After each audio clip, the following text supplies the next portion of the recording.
హైడ్రా వ్యవస్థ దేశవ్యాప్తంగా రావాలనే చర్చ ప్రజల్లో మొదలైందని ఇటీవల తన బెంగళూరు టూర్లో అక్కడి స్థానికులు హైడ్రా తరహా వ్యవస్థను కోరుకుంటున్నారని హైడ్రా కమిషనర్ రంగనాథ్ అన్నారు. హైదరాబాద్ అశోక్ నగర్లోని సిఎస్బి ఐఎస్ అకాడమీలో నిర్వహించిన కార్యక్రమంలో ఆయన పాల్గొన్నారు. మనం ఇతర దేశాలకు వెళ్ళినప్పుడు మన దేశం ఎప్పుడు అలా మారుతుందో అని అనుకుంటూ ఉంటామని, కానీ మనం మారితే దేశం మారుతుందనే విషయాన్ని గ్రహించలేకపోతున్నామన్నారు. అకాడమీలో నిర్వహించిన ప్రాజెక్ట్ కల్పతరు 3.0లో సెలెక్ట్ అయిన 200 మంది విద్యార్థులకు రంగనాథ్ యూపీఎస్సీ స్టడీ మెటీరియల్ను అందజేశారు.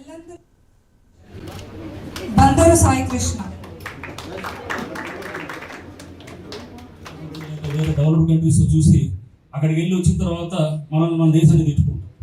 మన దేశాన్ని ఎందుకు బాగా చేయలేం? మనం అదే దేశానికి వెళ్ళి అక్కడికి వెళ్ళి మనం రూల్స్ అన్ని ఫాలో అవుతామే, అక్కడ అన్ని సిస్టమ్స్ అన్ని ఫాలో అవుతాం. మన దేశం రాగానే అంతా మనం వల్ల వేరుగా మాట్లాడుతుంటాం. సో అంటే ప్రాబ్లం ఈ దేశంలోనో లేదా అది ఉన్నది కాదు, మనలో అందరిలో ఒక సమూహంగా మనలో ప్రాబ్లం ఉంది. సో మన కంట్రీని మనం మార్చుకోవాలంటే కనుక మళ్ళీ మన చేతుల్లోనే ఉంది.